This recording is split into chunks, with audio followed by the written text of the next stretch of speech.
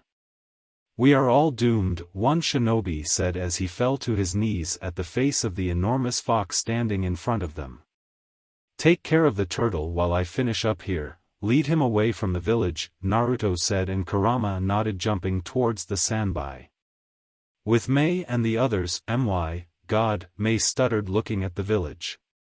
There were small fires everywhere, but what stood out was the towering 9-tailed fox in the middle of the village with Naruto standing on top of his head.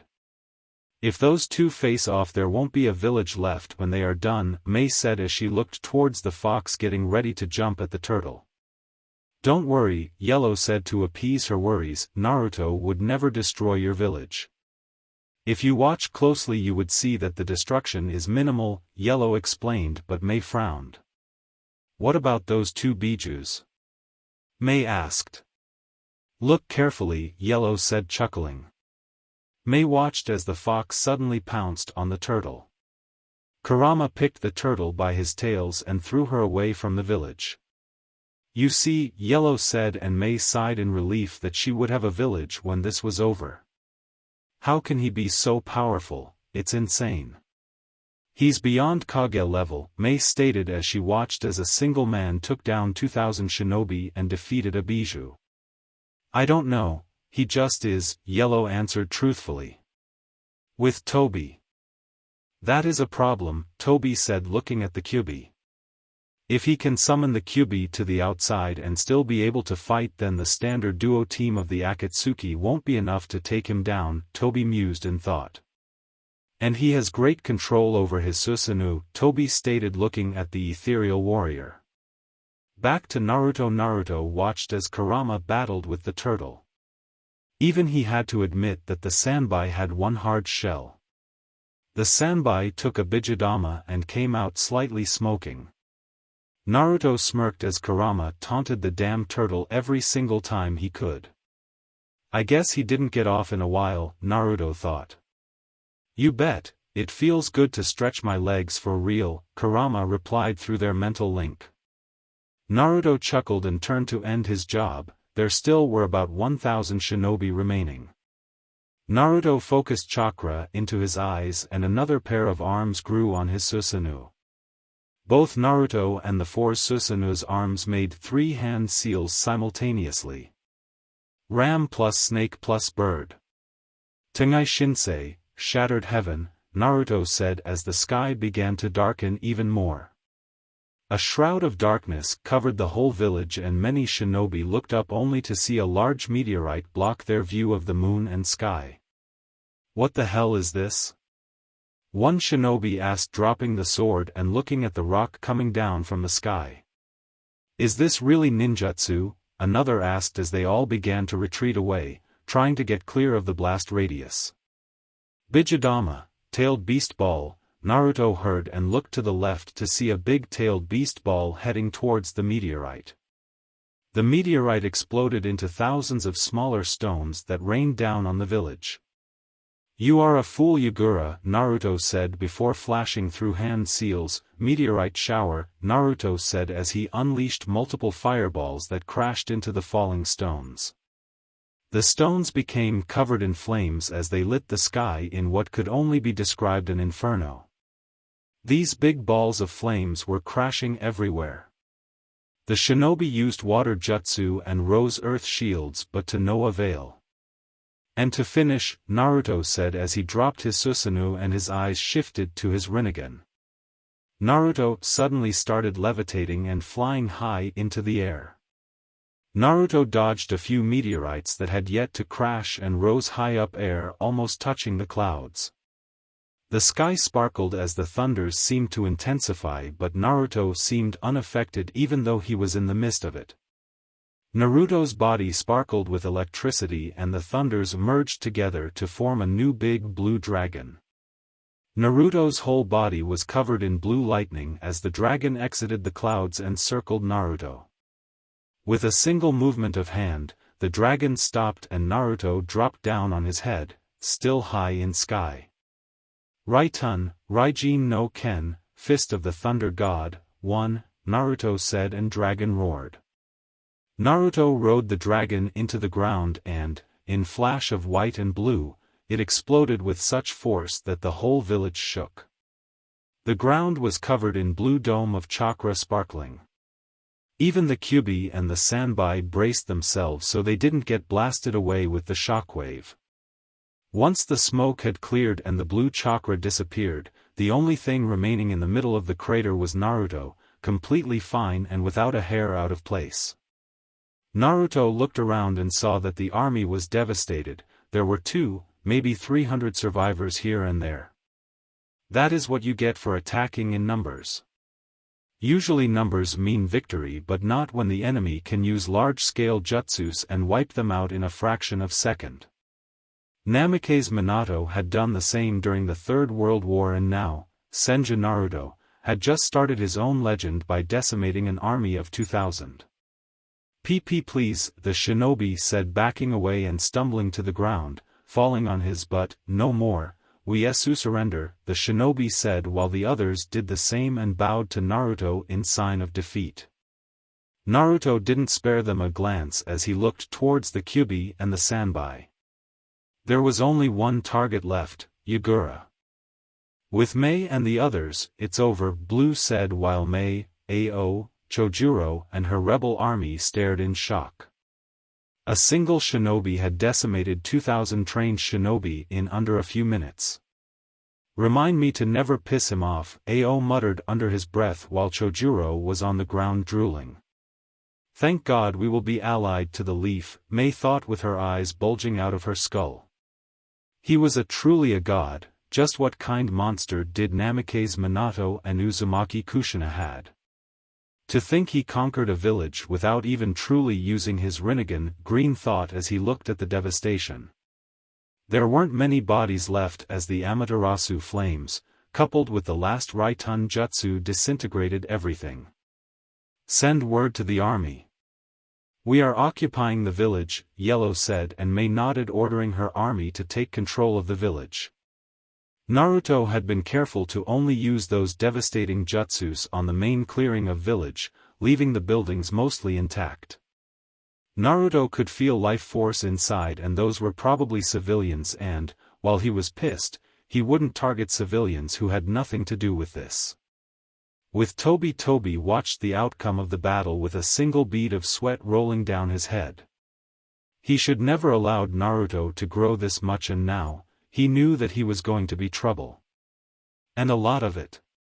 And for someone who had a god under his belt, he felt a very human chill crawling up his spine. This won't end well, Toby thought as he warped away from the village and into his new hideout. Naruto and Kyubi versus Yagura and Sanbai. Naruto arrived to see Kurama and Sanbai face off. Kurama was faster and more agile than the Sanbai. Though on the other hand, the Sanbai was built as a tank, made to last and endure any type of an attack. If the tailed beast ball she took head on a few minutes ago was anything to go by, her shell was very strong and sturdy. "Yagura, is that you in there?" Naruto asked as the giant turtle in front of him as he jumped on top of Kurama's head. "You will pay for this, you insolent brat," a pissed Yagura replied. He had just lost the war. This kid in front of him had decimated his army and conquered his city. If he couldn't win this war, he would at least take the brat with him. The Sanbai charged forward and coiled herself. The Sanbai started spinning and rolling all over the battlefield.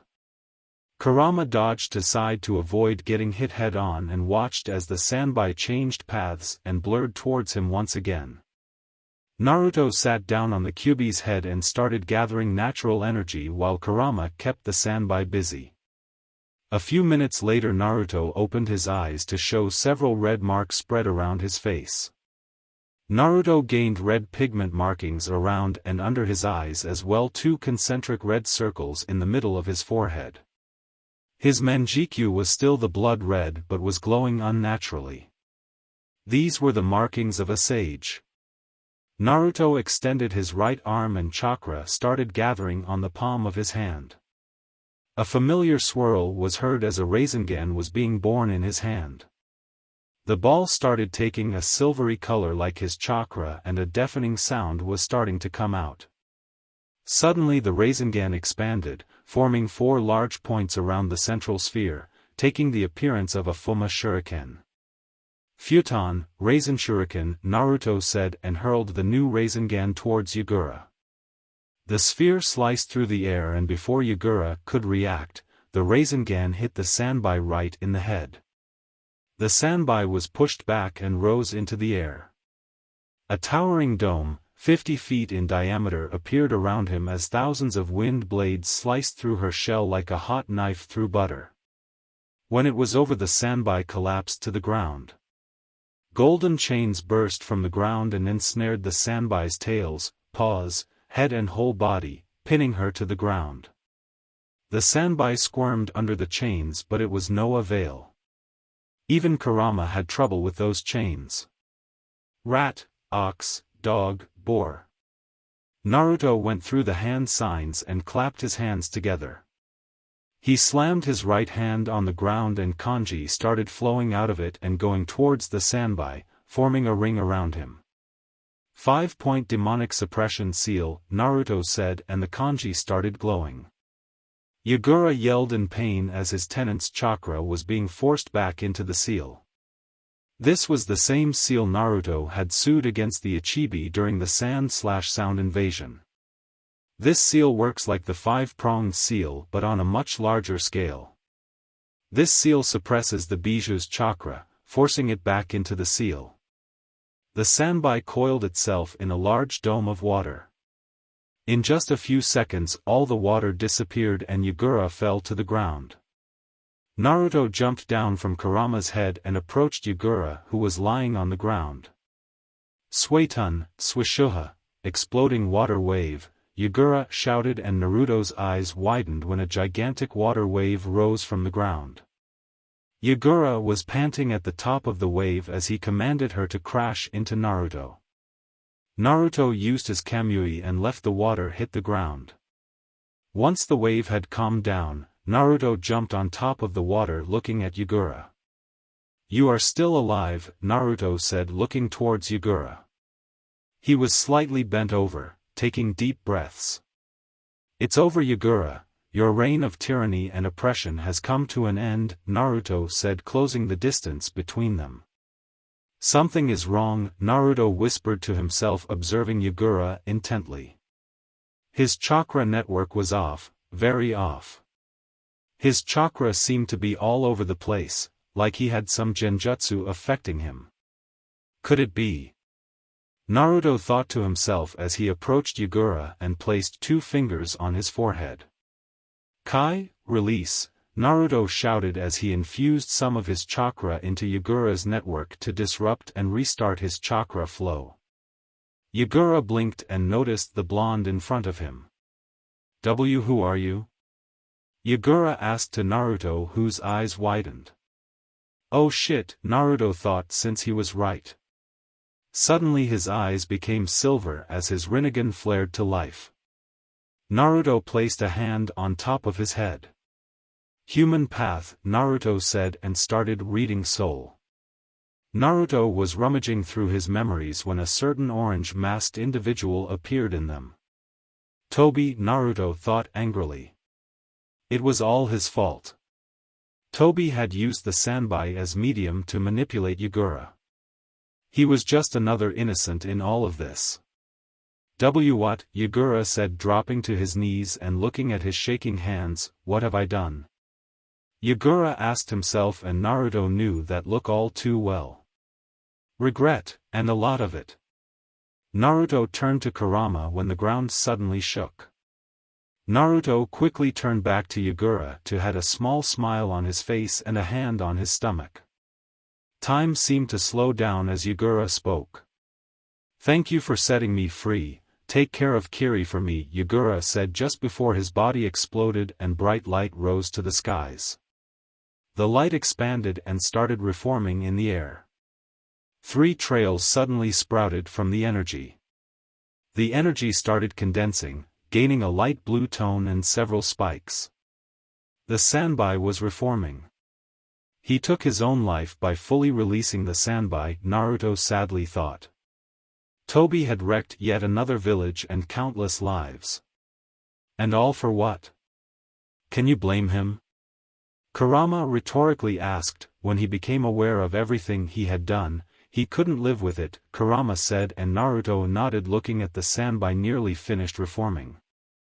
I'll make sure he's remembered for who he truly was, Naruto thought to himself as the Sanbai landed on the ground. Naruto looked up as the Sanbai looked down.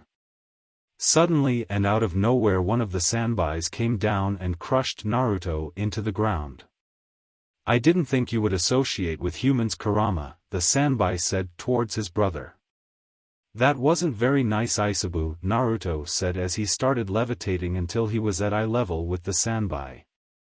Those eyes, Aisabu said in shock. This human had the Rinnegan, his father's eyes.